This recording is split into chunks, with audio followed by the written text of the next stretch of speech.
Et me revoici, rebonjour tout le monde, bande d'aventuriers.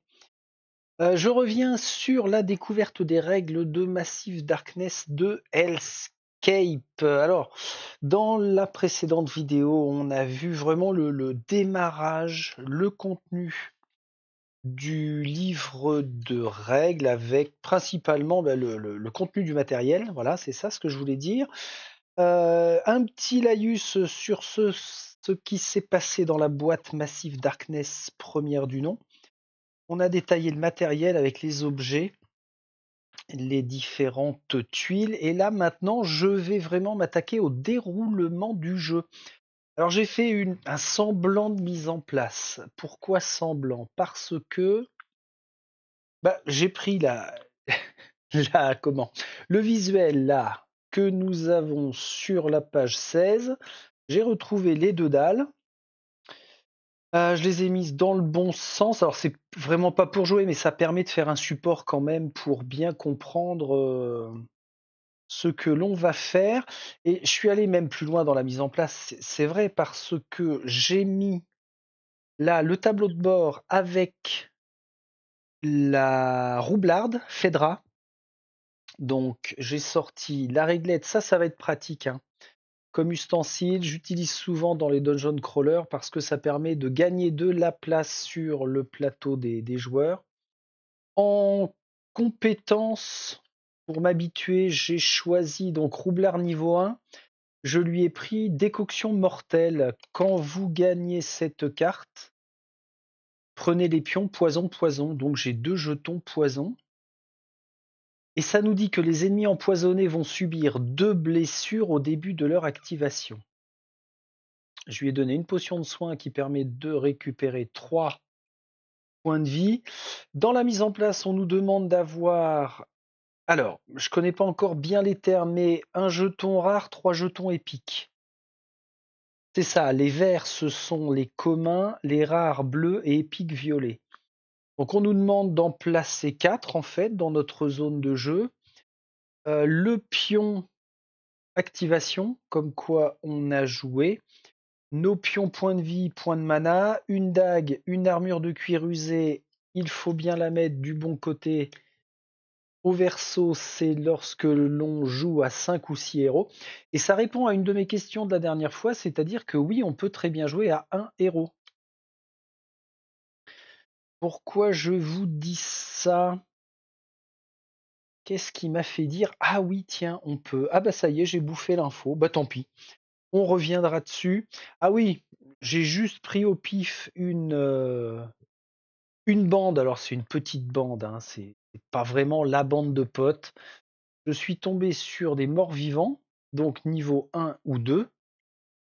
Puisque je ne joue que Fedra seul, ça veut dire qu'on a forcément le chef plus un sbire par héros présent. Ah, il y a ça. Ah oui, alors d'abord, il y avait ça.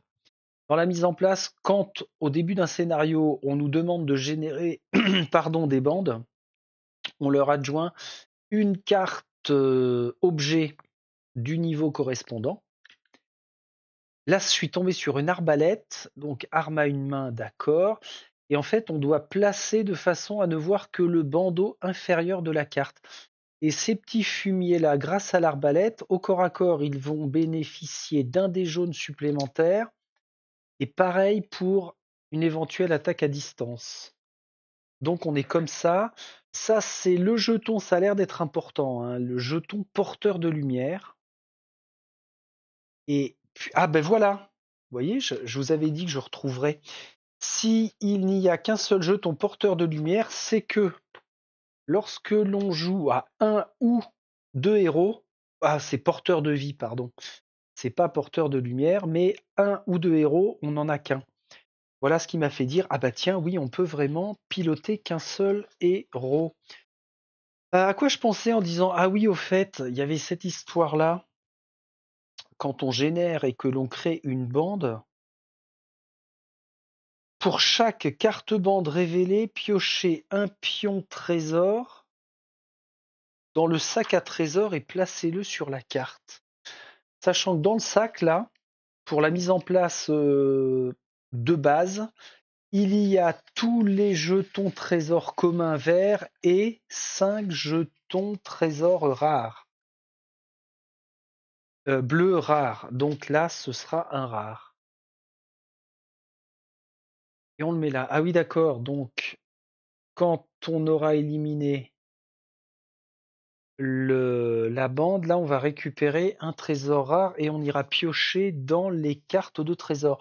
D'ailleurs, les cartes pour les séances de jeu, j'ai ressorti ce porte-carte là, qui est vraiment et pile poil en taille et en nombre de slots disponibles, puisque à gauche, on a les objets de bande jusqu'au niveau 5, et puis à droite, trésor commun, épique et rare. Ah, d'ailleurs, vous voyez, en le disant, c'est plutôt dans ce sens-là.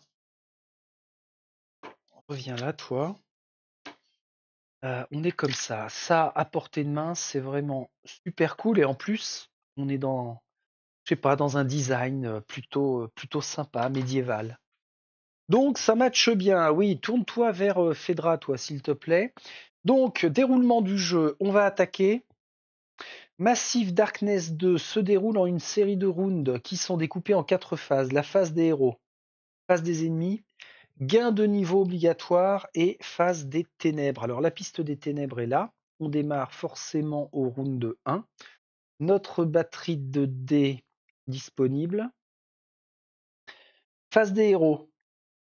Lors de cette phase, les héros effectuent des actions pour combattre les ennemis, se déplacer dans le donjon, acquérir des objets et remplir des objectifs de quête. Chaque round, les joueurs décident collectivement de l'ordre d'activation des héros. Quand il est activé, il devient le héros actif et joue son tour en effectuant 3 actions de son choix. Ok, à retenir, on a 3 actions par héros. Lorsqu'il a terminé, il retourne son pion activation sur la phase grise. Une fois que chaque héros a été activé, la phase des héros prend fin et on entamera la phase des ennemis. Ok, donc c'est 3 activations par héros. 3 actions. Un héros activé peut effectuer une combinaison de 3 actions de son choix. Une même action peut être choisie plusieurs fois. Et les actions disponibles sont les suivantes: déplacement, attaque, récupération, échange et équipement, ou une action spéciale. Donc on pourrait faire 3 déplacements, 3 attaques, 3 récupérations, 3 échanges, 3 équipements, je suppose, que l'on va chercher dans son sac à dos pour remettre à jour notre tableau, ou bien 3 actions spéciales.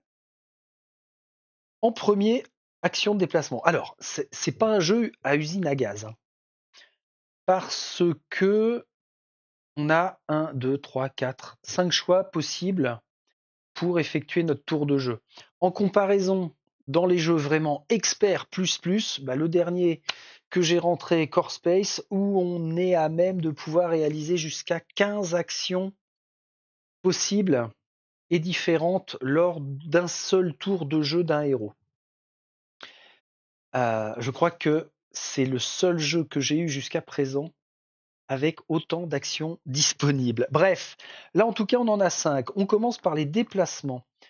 Quand un héros effectue une action de déplacement, il gagne 2 points de mouvement. Chaque point de mouvement peut être utilisé pour accomplir une des options suivantes: se déplacer dans une zone adjacente, ouvrir une porte. Ah ok, l'ouverture d'une porte, c'est considéré comme une action de déplacement. Ou alors interagir avec un élément de décor dans la zone actuelle. Ok. Tous les points de mouvement non dépensés sont perdus à la fin de l'action de déplacement.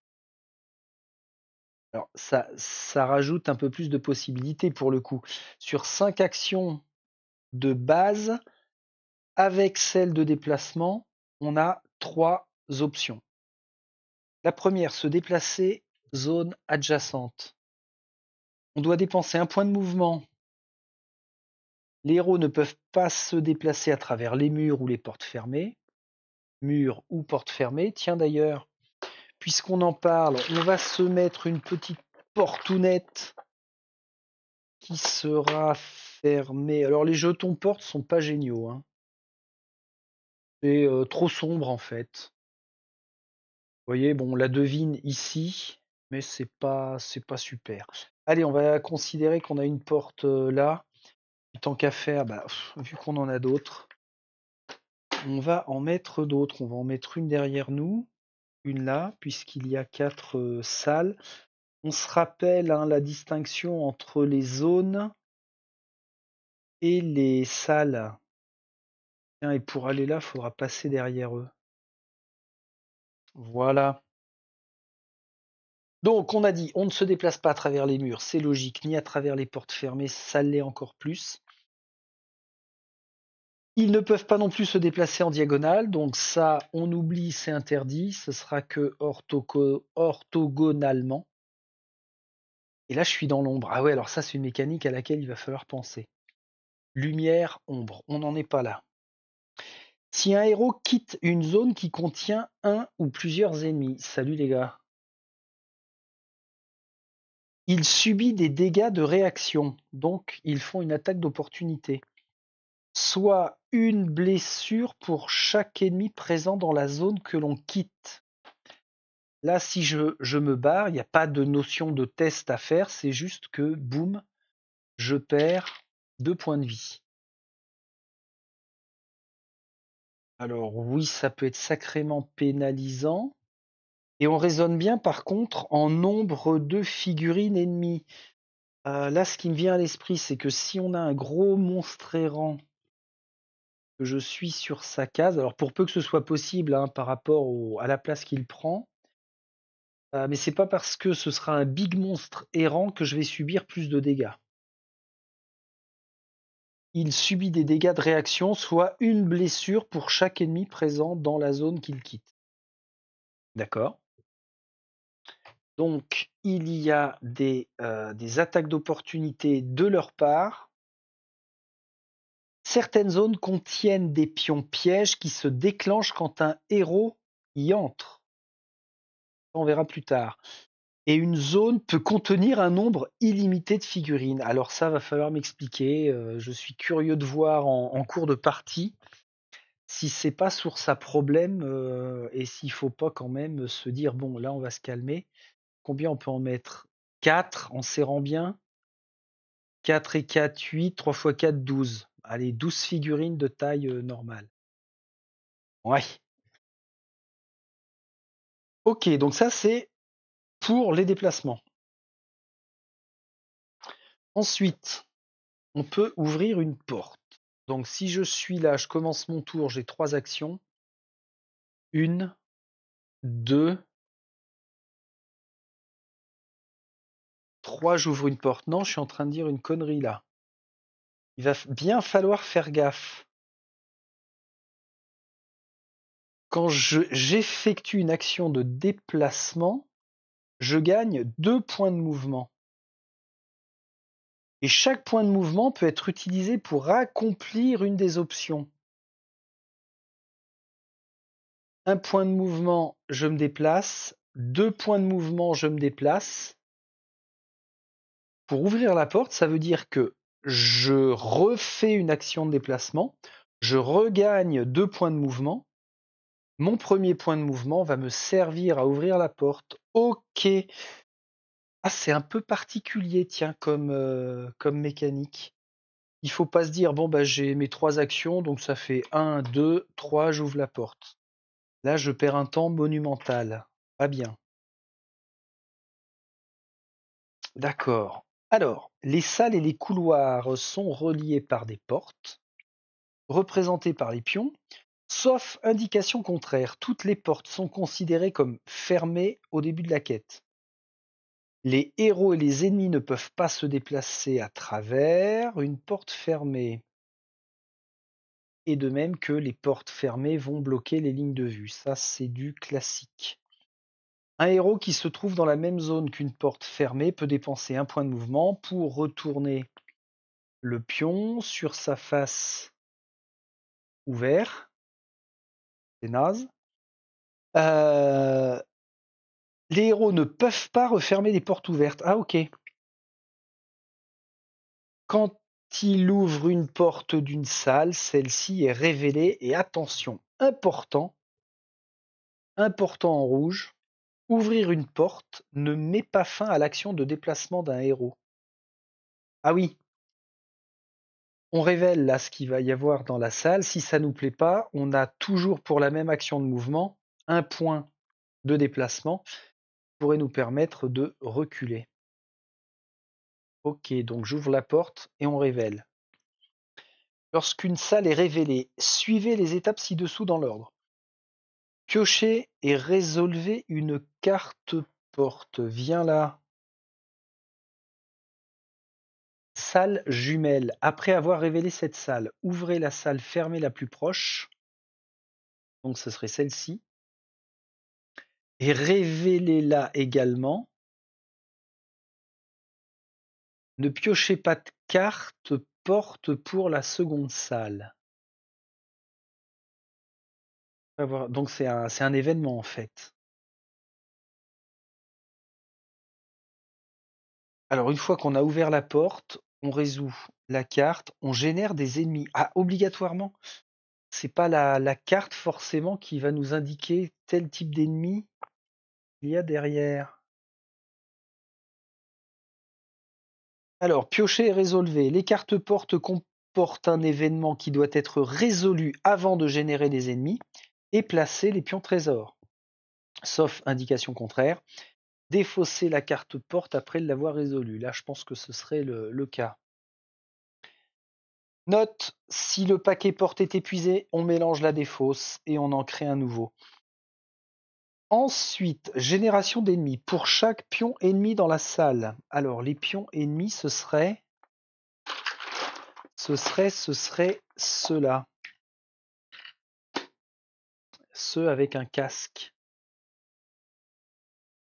Alors, admettons qu'on n'en ait pas ici. Et ça, c'est lors de la mise en place. Mais qu'on ait un pion casque là.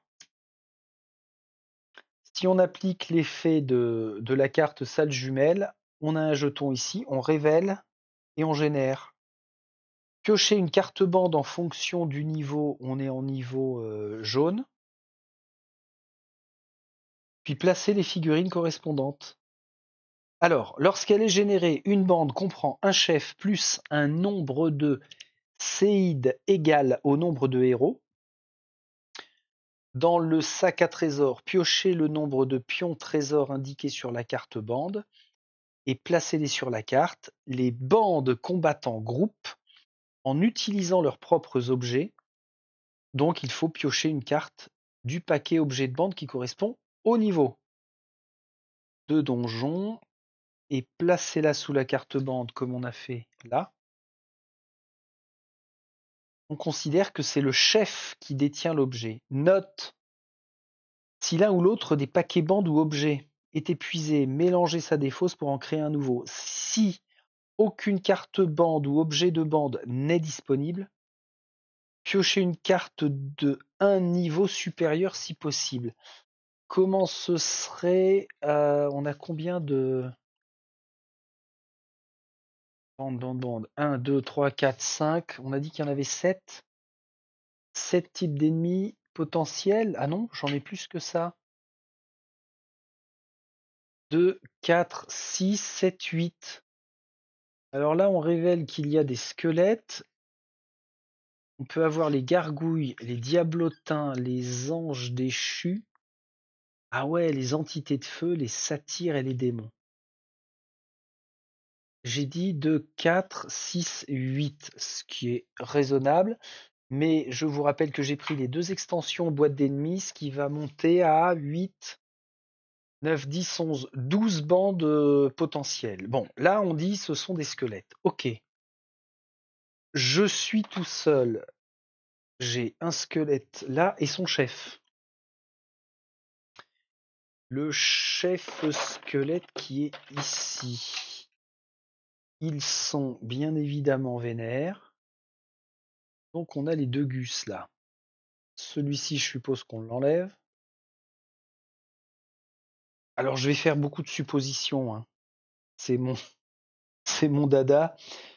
Bah voilà, c'est marqué en dessous, retirer le pion ennemi, enfin bande, après avoir généré les ennemis. D'accord. Attendez, il faut que je tout saute. Voilà qui est fait. Et oui, j'ai bien pensé à faire pause et non pas stopper. On enchaîne avec un pion.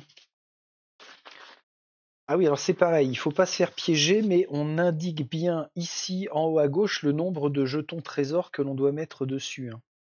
Là, ce sera un commun. Donc, le chef de cette bande de squelettes détient un objet de bande de niveau 1. Encore? Ok, ils ont décidé de ne pas prendre de risques. Ah oui, alors, ça veut dire qu'il faut quand même prévoir un peu de place pour le nombre d'ennemis à gérer. Est-ce que c'est comme dans Zombicide où on se retrouve avec un envahissement de tous les côtés? C'est fort possible quand même. Alors après, quand vous générez une bande, si l'ennemi sur la carte piochée se trouve déjà dans le donjon, ne générez pas un nouvel ennemi du même type. Au lieu de cela, remplacez la carte bande actuelle par sa version de niveau supérieur et effectuez une action avec cette bande. Ah, les salopios. Lorsque vous remplacez les cartes bandes de la sorte, ne retirez pas les blessures, ni les objets, ni les états ou les pions trésors en possession de la bande actuelle. Dans le rare cas où la carte piochée est d'un niveau inférieur à celle qui se trouve déjà en jeu, ne remplacez pas la carte et contentez-vous de la défausser et d'effectuer l'action de la bande. Alors là, il faudra que je revienne dessus au calme. Si l'ennemi sur la carte piochée se trouve déjà dans le donjon, comment c'est possible? Si l'ennemi sur la carte se trouve déjà dans le donjon. Je vois pas trop comment puisque on a des figurines spécifiques par rapport aux cartes. Et il n'y a pas de doublon sauf. Ah bah oui, ok, d'accord. En fonction du niveau du donjon. Donc plus on va avancer, progresser, plus on pourrait retomber voilà, sur, par exemple, niveau orange, 3-4 pour les squelettes. Auquel cas, on remplace la carte actuelle par sa version du niveau supérieur. Bim, on conserve les jetons, l'objet, et ils ont droit à une activation. Ça me rappelle Zombicide, quelle angoisse. Bon, d'accord, à voir à l'usage, hein. Placer les trésors pour chaque pion trésor dans la salle révélée. Piochez un pion trésor dans le sac à trésors et placez-le dans la zone. Ah oui. Si, ici, en plus de la... Ah non, tiens, on va faire de l'autre côté là-bas. À la mise en place, on peut aussi bien placer des jetons bandes sur le plateau. Tiens, d'ailleurs, on va en mettre une là. Et c'est tout. Et on peut placer aussi, en fonction du scénario, des jetons trésors. Donc pour chaque jeton trésor dans la salle révélée, piochez un jeton trésor dans le sac, placez-le dans la zone, défaussez ensuite le jeton, ok, pour ramasser un trésor qui sera commun. Donc on a un trésor commun en bout de salle. Pour le ramasser, un héros doit interagir avec lui. Interaction, je suppose que c'est une action spéciale. Ah non, non, non, non, non, non, non. Ça fait partie des actions de déplacement. Interagir avec un élément de décor dans la zone actuelle. Ok. Si le héros dispose encore de points de mouvement non dépensés, comme c'était le cas avec Phaedra, il peut les utiliser après avoir révélé la salle. Donc elle pourrait rentrer ici. En seulement 2 actions de déplacement, on a quand même fait plein de trucs. Il va s'en passer des choses. En exemple, je vais revenir juste sur ce qu'il nous propose.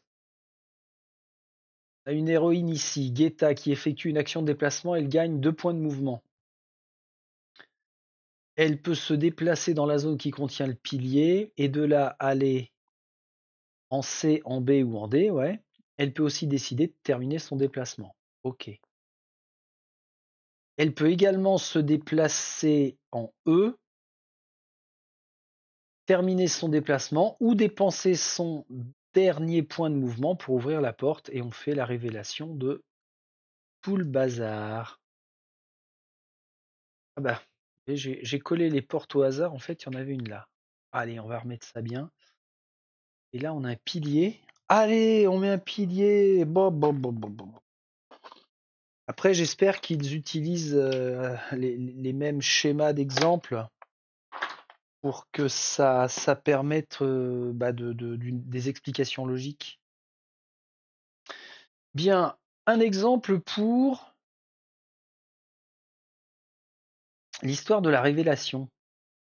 Guetta commence son activation dans une zone contenant un pion porte fermée. Elle décide d'effectuer une action de déplacement et dépense son premier point pour ouvrir la porte. Vu que cette salle vient d'être ouverte pour la première fois, elle est révélée. Guetta pioche une carte porte et en résout les effets.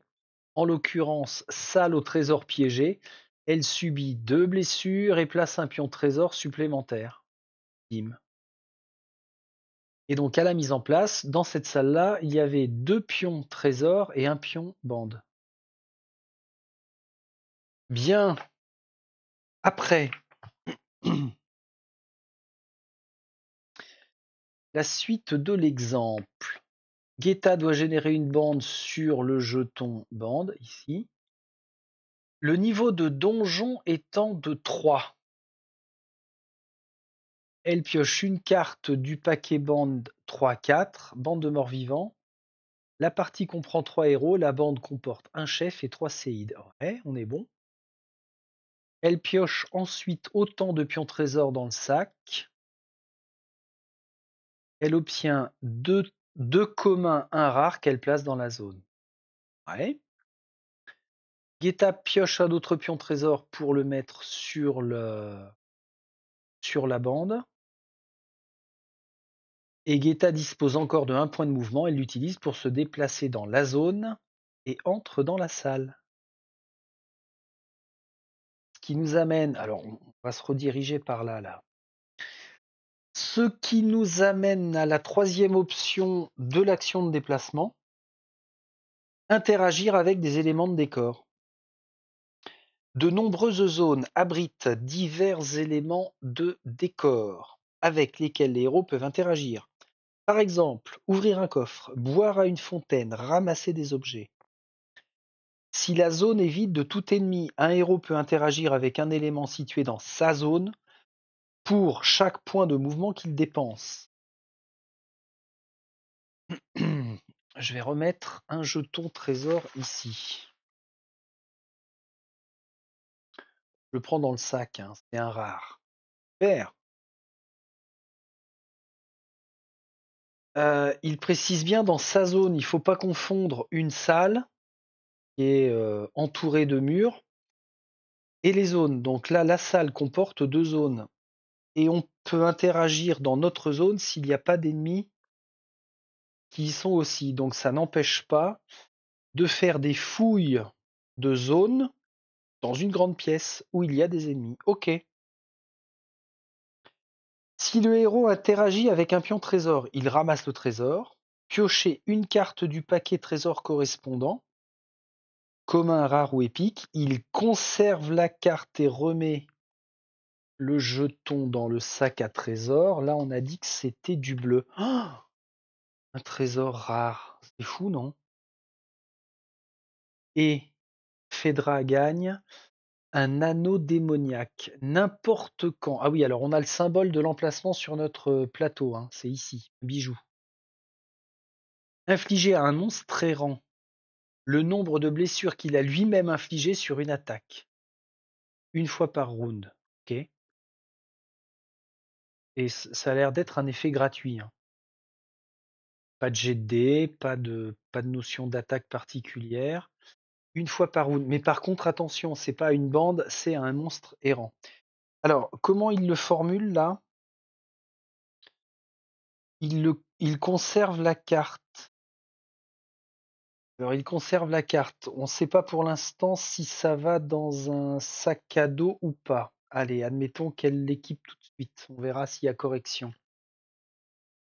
Quand un héros ramasse un objet, il peut immédiatement s'en équiper. Ben voilà. En le plaçant dans l'emplacement approprié du tableau de bord.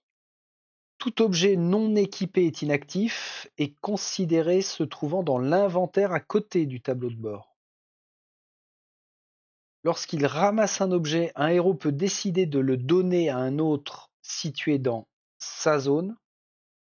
L'objet donné peut être immédiatement équipé. D'accord, donc c'est pas mal.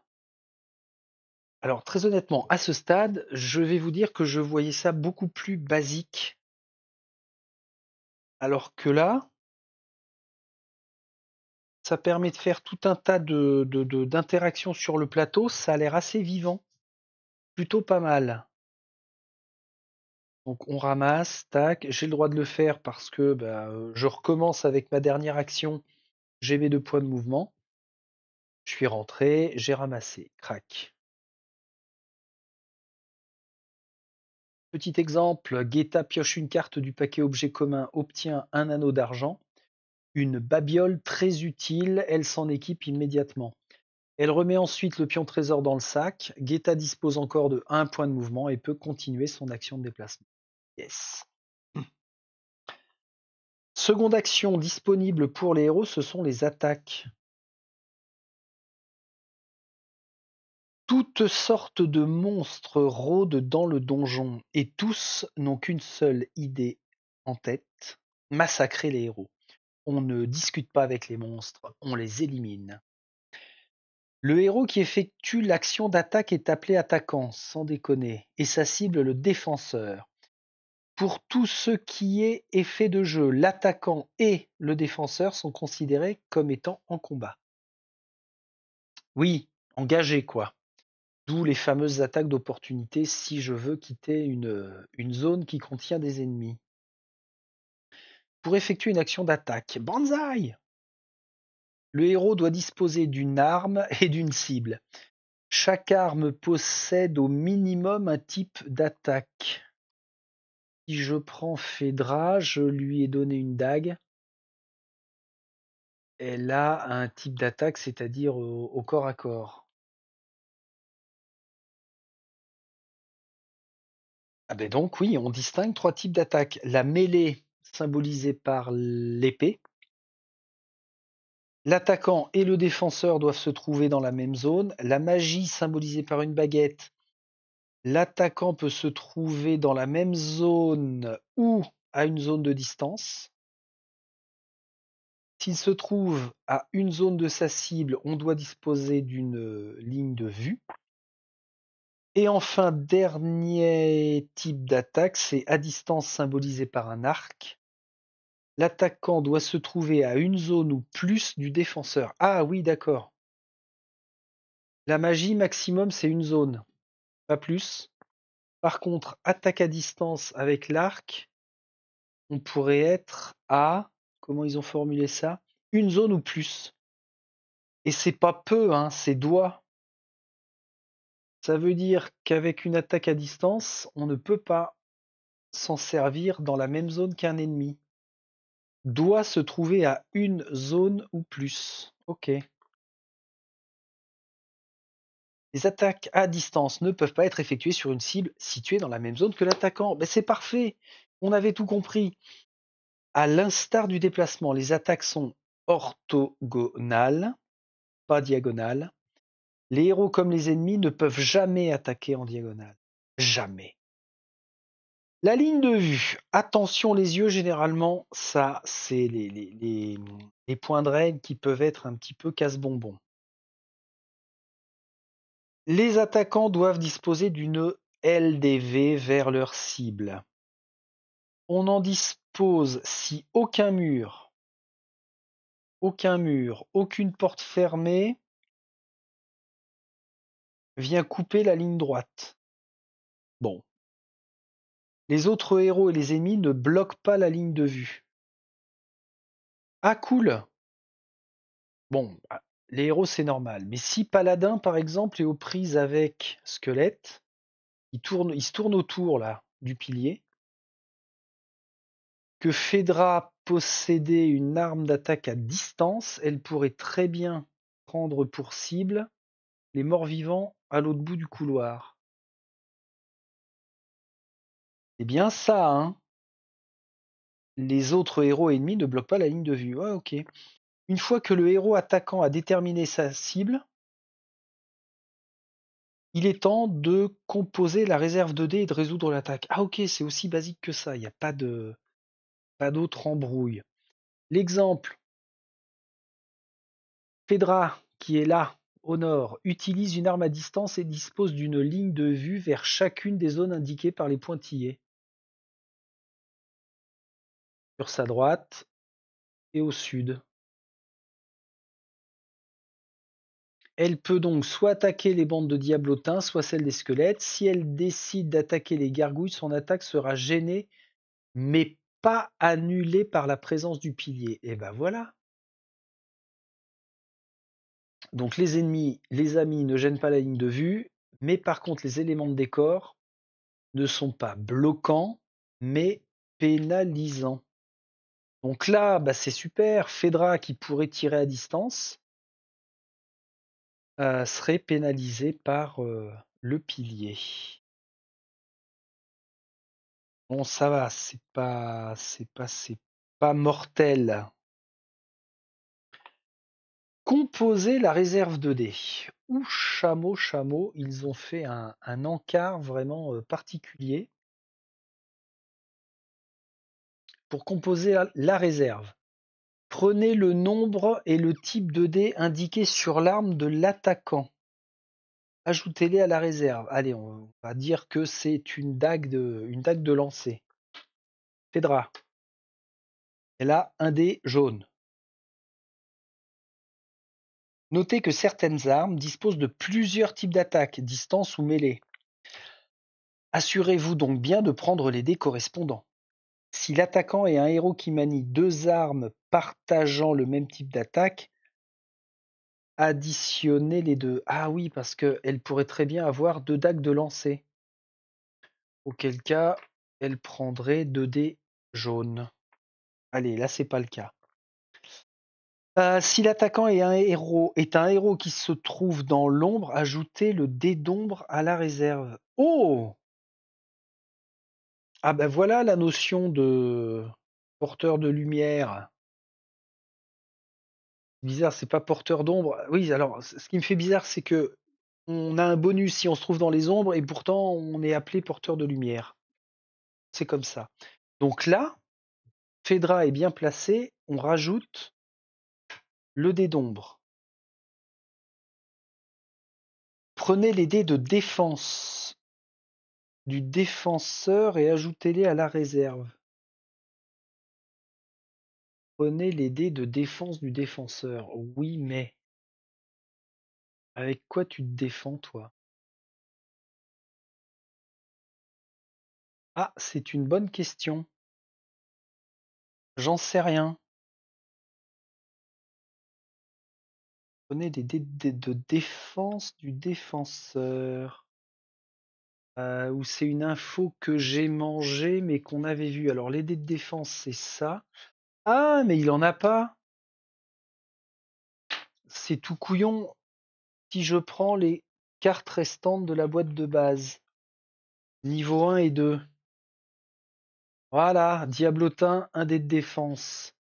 2 dés pour les anges déchus, un dé pour les entités de feu, un dé pour les satyres. Un dé pour les démons. Ah d'accord, ok. Donc un dé pour les gargouilles, un dé pour les squelettes. Et là, c'est bien, ça va servir notre lancer de dague. Les morts vivants n'ont pas de dé de défense. Bien fait pour leur geôle. S'il y a une bande en combat, ajoutez un dé d'ennemi par séide dans la bande. S'il y a une bande en combat, ajoutez un dé d'ennemi. Alors, les dés d'ennemi, ce sont ces dés-là. Et en combat, je crois que c'est lorsque l'on se retrouve à être dans la même zone, hein. Comme j'ai dit tout à l'heure, on était engagé.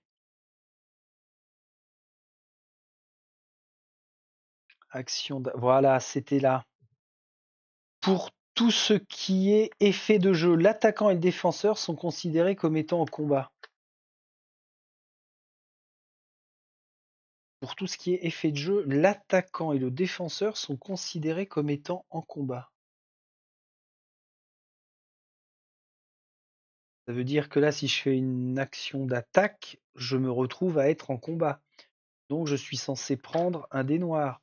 Alors pourquoi ils mettent une condition si il y a une bande en combat? Bon, à détailler un petit peu plus tard avec une seconde relecture à tête reposée. Donc là, pour l'instant, on a un pool de dés de 3.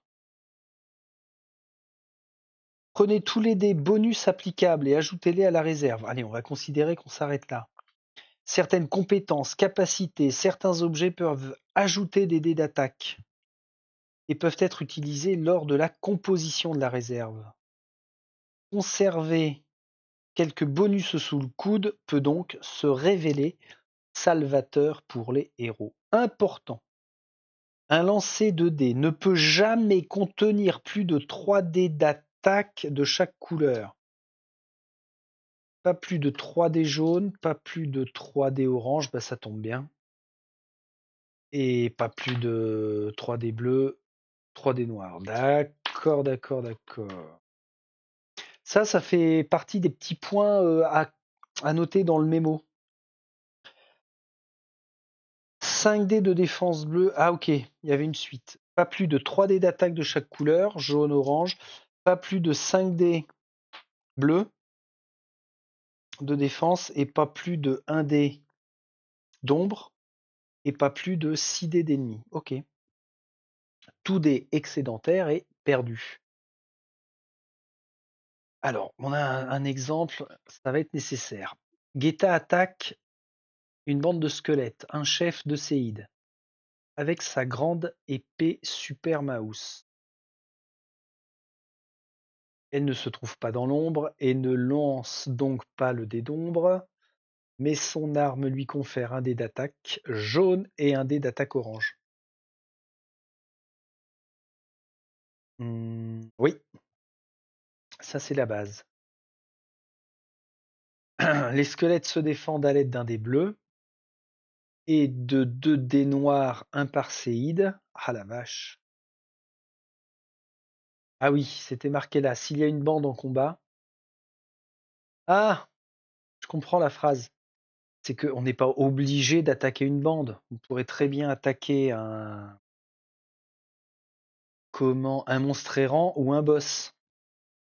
Auquel cas, on ne rajouterait pas de dés par séide. Donc là, oui, par séide, je rajoute bien un dé noir. Ok, j'étais bon. Guetta décide d'avoir également recours à sa compétence Fureur fatale et dépense un de ses pions Rage pour rajouter un dé de sa réserve. Ouais. Moi, je pourrais très bien utiliser le poison. Les ennemis empoisonnés subissent 2 blessures.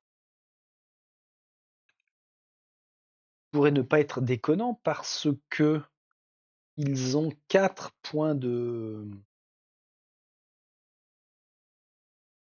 4 points de vie.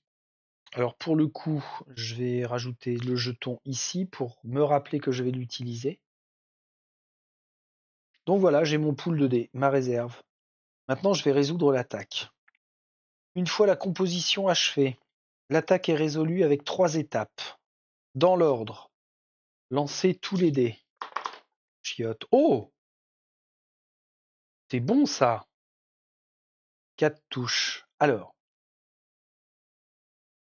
prenez tous les dés d'attaque, de défense, éventuellement les dés ennemis. Lancez-les tous ensemble. N'oubliez pas d'ajouter le dé d'ombre si le héros se trouve dedans. Oui. Appliquez les effets. Non. Appliquez les capacités et effets. De nombreuses capacités et divers effets peuvent s'appliquer en combat. Lorsque vous appliquez des capacités ou des effets, le joueur qui lance les dés doit résoudre tous les dés, mais il est libre de choisir dans quel ordre il le fait. Ah oui, ok. On pourrait avoir des effets différents là, notamment capacité spéciale de héros.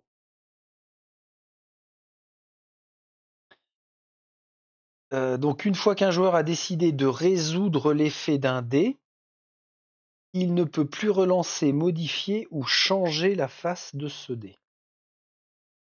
Dernière étape pour la résolution de l'attaque, on additionne les épées, on retire les défenses. Pas de peau, les morts-vivants n'avaient pas de défense. Et leur capacité particulière, c'est que en attaque, hein, donc je ne m'en occupe pas. Donc là, ça fait 4. 4 touches. Ensuite, il retire une touche pour chaque bouclier en défense, non. Le nombre de touches restantes est infligé en tant que blessure à la cible, en plus de toute blessure générée par d'autres capacités ou effets. Placez un pion santé près de la figurine pour chaque blessure qu'elle subit. Important, les héros subissent toujours les blessures infligées par les griffes. Ah bah c'est ça, cette saloperie-là. Même si l'ennemi défenseur ne dispose pas de la portée suffisante pour attaquer le héros. Et ben voilà, on y vient à cette règle débile. Ça, franchement, c'est crétin. Hein. J'attaque à distance, on est bien. Alors, on n'a pas vu si j'étais gêné par le pilier ou pas. Hein. Peu importe, on considère qu'il n'est pas là. J'attaque à distance, j'inflige 4 blessures, ce qui est carrément honnête. Et eux, on ne sait pas par quelle magie ils nous infligent. C'est tourné comment? Les héros subissent toujours les blessures infligées par ce symbole, même s'ils ne disposent pas de la portée suffisante. Alors ça, je vous dis tout de suite, c'est le genre de règle qui va jarter. Hein. J'ai besoin d'un minimum de cohérence. Ça me fait penser à une règle qui aurait été pondue histoire de rendre le jeu plus contraignant pour les héros, sans réelle justification. Parce que finalement, on ne sait pas pourquoi, comme ça, là, de loin, il nous inflige cette blessure. Bon, à voir, mais je crois que ça va virer effectivement. Alors, une fois ces étapes résolues, si un ennemi a subi autant de blessures que sa santé ou plus, il est tué et retiré. Pour chaque figurine qu'il tue, le héros attaquant gagne un point d'expérience. Si la figurine tuée est un chef ou un monstre errant, tous les héros gagnent de l'expérience supplémentaire, 2 pour les chefs de bande et 4 pour les monstres errants. Et ce sont des points d'expérience supplémentaires. Donc, quand on élimine le chef, l'attaquant gagne 1 point d'XP et ensuite il regagne 2 points d'XP parce que c'était un chef. Et tous les autres héros gagnent aussi 2 points d'XP. Alors ça, c'est fait pour que chacun ait une montée de niveau à peu près équilibrée. Imaginons qu'il y ait un héros pendant 5 tours qui n'attaque jamais, ne tue personne. Et ben, si ses petits camarades le font, ça permettra à ce héros qui n'a jamais tué quelqu'un, bah, quand même de grappiller de l'XP.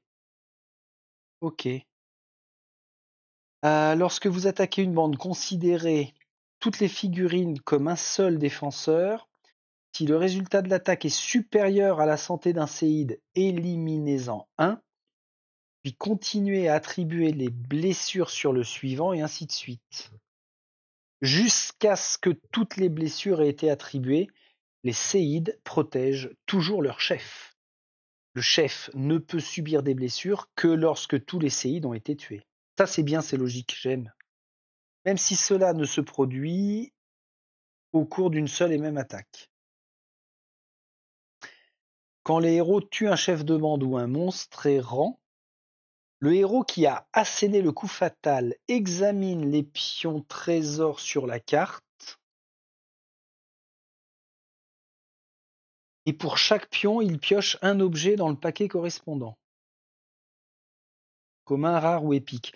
Dans le cas des monstres errants, vérifiez également les récompenses fixes indiquées sur leur carte et piochez les cartes objets correspondantes. Le héros conserve les cartes et remet les pions dans le sac à trésor. Si un chef de bande a été tué, le héros reçoit aussi la carte objet qu'il détenait. Défausser la carte ennemie en formant des piles séparées pour les cartes bandes et monstres errants. Ouais, d'accord. Une fois l'attaque résolue, l'action d'attaque est terminée, que l'ennemi ait été tué ou non. Donc dans notre cas de figure, si je reprends, je ne tiens pas compte de ça, toi tu dégages. Ça, j'utiliserai au corps à corps, éventuellement avec la magie à une zone de distance. Pourquoi pas à une zone adjacente, pardon. Mais pour les attaques à distance, ça dégage, dit-il à cette heure-ci. Donc oui, pour en revenir à mon attaque de Phaedra, bah, ça veut dire qu'elle inflige 4 blessures. Ah, la grand-mère! Eh, mais ils sont super costauds en fait, ils ont 4 de points de vie. Donc le séide, ah ouais, alors au placement, vous voyez, ça veut dire que visuellement, on place le chef derrière le séide. Voilà, et on élimine ce séide-là. Donc je ne peux pas m'intéresser au trésor et je ne peux pas récupérer leur objet. Et je ne gagne. Ah si, je gagne un point d'expérience, donc ça va venir là. Comptabilisation ici. Et je n'oublie pas que j'avais décidé pour cette attaque d'utiliser la décoction mortelle. Donc le jeton, je suppose que je le mets là. Et on a dit que les ennemis empoisonnés subissent 2 blessures au début de leur activation. Ah oui, alors au bout d'un moment, ça fait quand même beaucoup de choses à checker sur le plateau, hein. Mais c'est normal. Sur du dungeon crawler, on a souvent des éléments de gameplay comme ça. D'où l'intérêt du jeu, d'avoir des héros aussi différents les uns des autres et de jouer de façon, mais alors complètement différente. C'est pourquoi ça déjà. Hop, la chamane. Non, non, non. J'ai dit non. Pas la chamane, elle est moche. Ok. Bon, bah Phaedra, elle a fait quoi? Elle a fait son attaque de déplacement. Son attaque de déplacement. Elle a fait du mouvement. Elle a fait une attaque à distance, formidable. Qu'est-ce qu'ils nous disent de plus? Note, si une figurine ennemie est tuée par un effet ou une capacité qui n'est pas une attaque directe. Ah bah par exemple, s'il finit par crever du poison, lui. Le héros qui l'a déclenché gagne l'expérience. Si l'effet ou capacité n'a pas été déclenché par un héros, les joueurs décident quel héros gagne l'expérience. D'accord, bon ça va, c'est pas ambigu, hein. Dans 3 tours, si c'est lui qui tombe, le chef de bande, eh ben, c'est elle qui récupère le point d'XP. Plus 2 points d'XP par héros présent, parce que c'est un chef de bande qui tombe. Important, il n'est pas nécessaire que le héros se trouve dans la même zone que l'ennemi pour recevoir les objets et les récompenses. Ouais. Alors ça aussi, ça fait partie d'un raccourci, mais au bout d'un moment, il en faut. Sinon, ça obligerait à mettre des jetons ici pour venir les looter. Ah, ça pourrait être une mécanique intéressante, mais c'est pas dans l'esprit du jeu nerveux qu'ils ont voulu composer, hein. Comme lorsqu'il ramasse un objet, le héros qui vient d'en recevoir un peut s'équiper immédiatement ou le donner à un allié situé dans la même zone. D'accord, alors on va repasser sur un exemple avec Miss Guetta. Guetta attaque une bande de gargouilles et obtient les résultats suivants. Une épée, une mana, 2 épées, 3 épées, une défense, un symbole main ennemie et une griffe. Alors c'est pas une griffe, c'est une griffure. Elle ne possède aucune capacité qui lui permet d'ajouter d'autres dés pour cette attaque. Elle décide de commencer par résoudre l'effet griffure du dé ennemi, qui lui inflige une blessure et lui fait gagner un drage. Boum. Alors attention, là ça me fait penser que si Guetta je lui fais faire une attaque à distance sans utiliser ce dé-là, elle ne pourra pas gagner de points de rage. Après, il suffira qu'elle attaque tout le temps au corps à corps, hein, c'est pas compliqué à moduler, modifier, moduler. Elle décide de dépenser sa rage pour adopter la posture rage sanguinaire qui lui permet de relancer un dé. D'accord, d'où l'intérêt de faire bien attention à résoudre les dés dans l'ordre de notre choix. Parce qu'ils ont bien dit tout à l'heure qu'un dé résolu ne pouvait pas être relancé ou résultat modifié. Ah bah voilà, Guetta ne peut pas relancer le dé affichant griffure car il a déjà été résolu. Elle décide de relancer le dé bleu qui affiche la défense, mais obtient malheureusement une autre défense. Guetta choisit ensuite de résoudre le symbole mana et gagne 1 de mana. Elle doit maintenant résoudre le symbole main ennemi restant, qui dans le cas des gargouilles ajoute une défense. Ah ouais, c'est marqué là. Défense une main égale plus une défense. Ok. Maintenant que tous les effets et capacités ont été résolus, elle compare les touches et les défenses. Total de 6 touches et 2 défenses, elle inflige 4 blessures aux gargouilles, ce qui met fin à son attaque. Les gargouilles ayant 3 points de vie, ça voudrait dire qu'elle en élimine une et inflige 1 point de dégâts à une autre. Ils ont bien dit qu'on comptabilisait avec les jetons blessures, hein. Points de vie. Semble bien. Ok. Après, on a une autre action disponible. C'est l'action d'échange et équipement. En dépensant une action, un héros peut activer une session d'échange dans sa zone. Tous les héros qui s'y trouvent peuvent librement s'échanger des objets et s'équiper. Tout objet non équipé est considéré comme se trouvant dans l'inventaire de son propriétaire et est placé à côté du tableau de bord.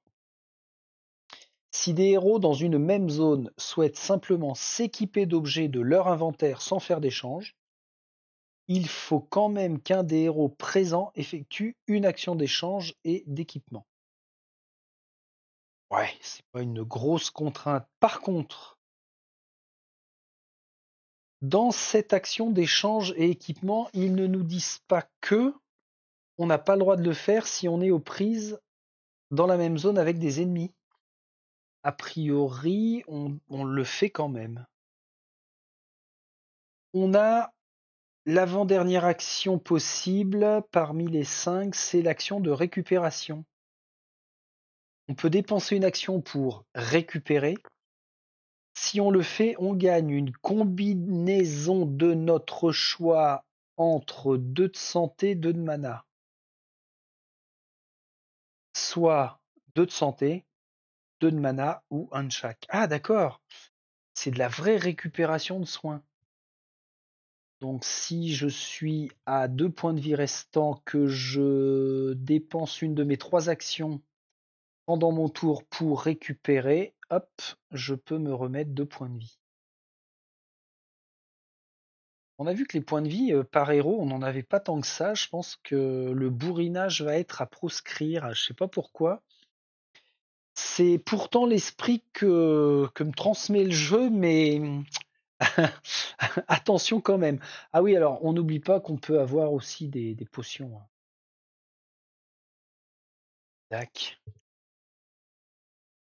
Donc ça, c'est simplement l'action de récupération. OK. Et ensuite, on va avoir les actions spéciales. Certaines compétences et capacités, ainsi que divers objets, permettent au héros d'effectuer d'autres actions. Si une carte possède le mot action, le héros peut dépenser une de ses actions pour déclencher l'effet indiqué. Par exemple, Miss Fedra, elle n'a pas de mot action. Alors en combat, elle a des symboles particuliers, là, faudra voir ça, mais là, on nous indique que Mister Magicien, sur sa carte de personnage, possède le mot-clé action. S'il dépense son action, ça lui permet de gagner 3 mana. Exemple, pendant son tour, Matrin dépense une de ses 3 actions pour utiliser la capacité de sa carte héros et gagner 3 mana. Matrin pourrait également dépenser une de ses actions pour utiliser l'anneau d'argent et soigner 3. Ah oui, parce que sur l'anneau d'argent, il y a aussi le mot-clé action. Donc ça multiplie quand même les effets possibles, hein, sur le terrain. Alors après, on en vient à 3 encarts particuliers. Ah oui, les ensembles d'objets. Les objets portant la mention ensemble. Alors c'est marqué où ça?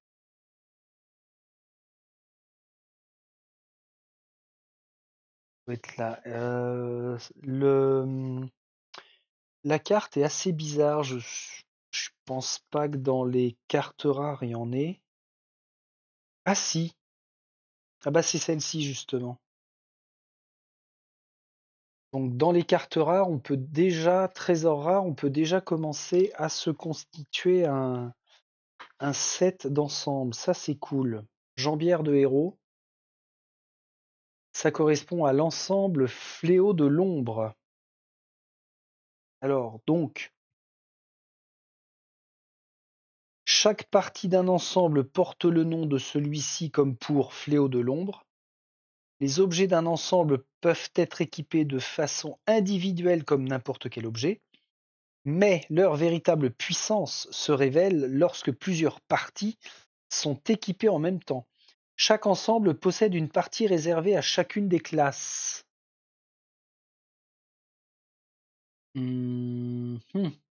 Réservée à chacune des classes. Là, je vois rien qui m'indique que c'est spécifique à une classe. Je suppose que ce serait le paladin ou le berserker qui pourrait le porter. Tandis que les autres parties peuvent être utilisées par n'importe quel héros. Ah d'accord.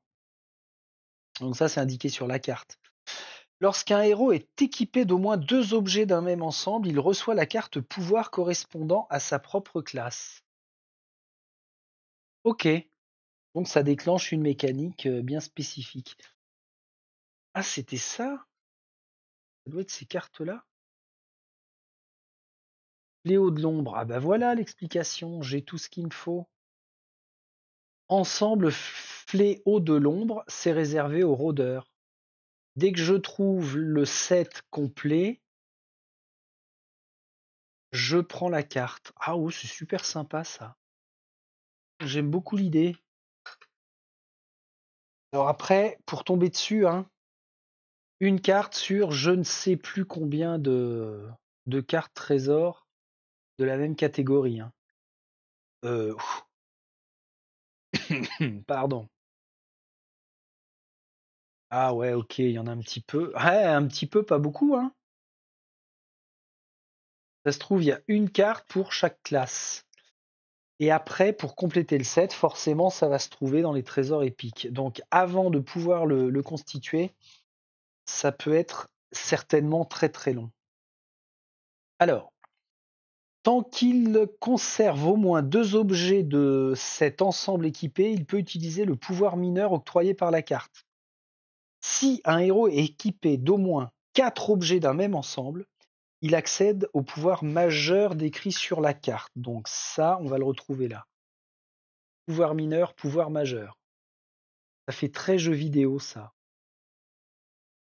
Et d'ailleurs, dans tous les dungeon crawlers qui me sont passés entre les mains depuis 4 ans, je crois que c'est le premier qui utilise cette notion de set.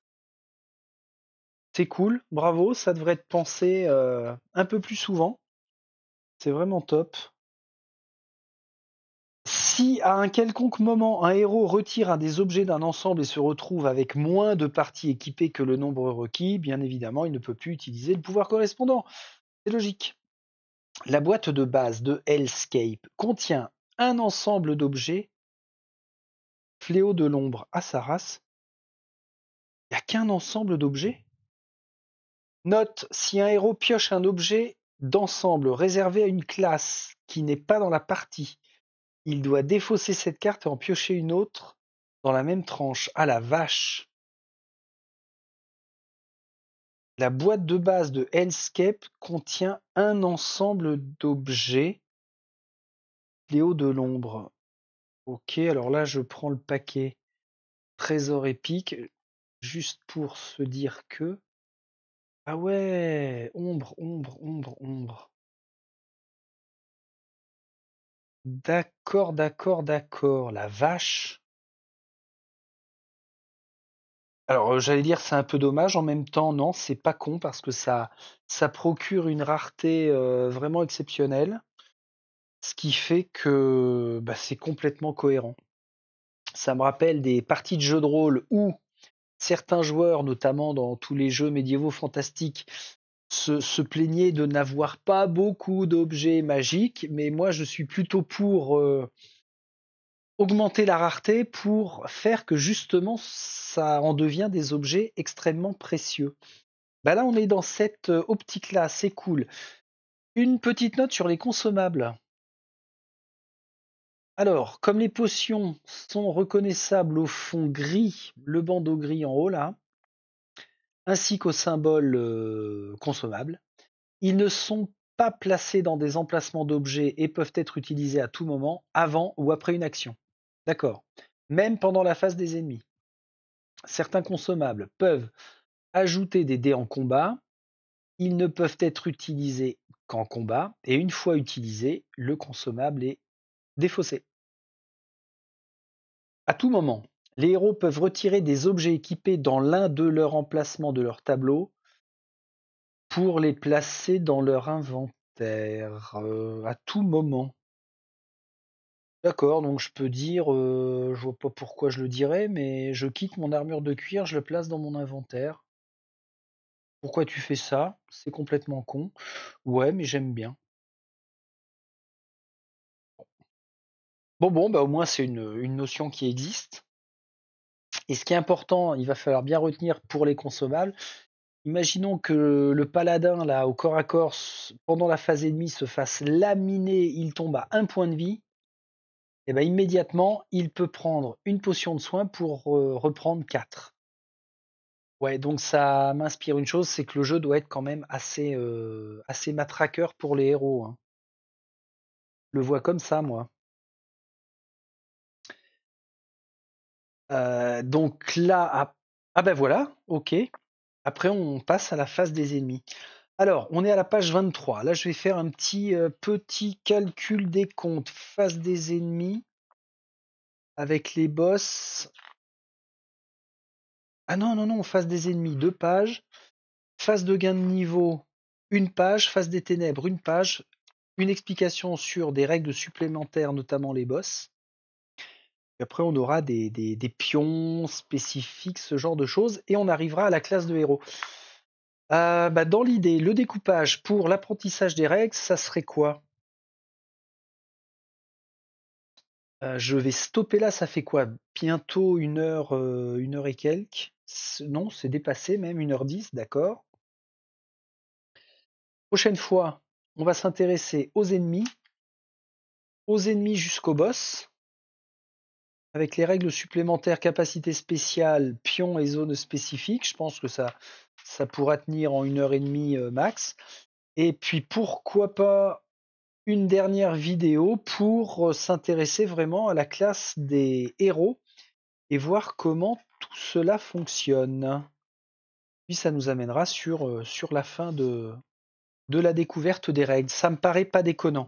Ok, ok. Bon, alors, je vais faire mon chieur, hein, ma petite pleureuse, mais mis à part cette histoire de réplique, riposte des ennemis sur des attaques à distance, mis à part ça, franchement, mécaniquement, c'est tout couillon.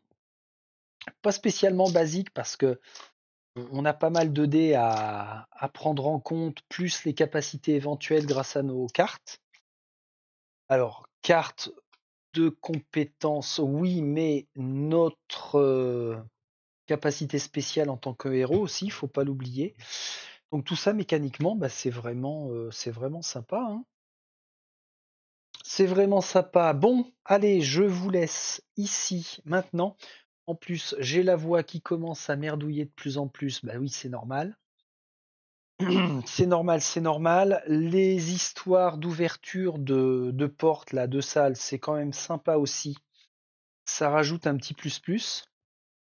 Alors, ça me fait penser au tout récent Drunagor, qui fonctionne aussi avec un principe de petit livret qui est placé dans les portes, et puis on prend le livret, on découvre ce qui se passe, mais c'est plus pour faire avancer l'histoire, le scénario, puisque c'est très narratif, Drunagor, alors que là, c'est histoire de pimenter un petit peu plus le donjon. Et de créer une bonne, très bonne même rejouabilité.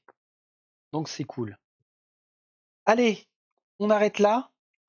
Je reviens bah, dès que possible pour la phase des ennemis hein, dans la semaine et puis on va décortiquer tout ça. En tout cas, ça s'annonce vraiment très bien. Bande de héros, vous savez quoi? Salut, salut.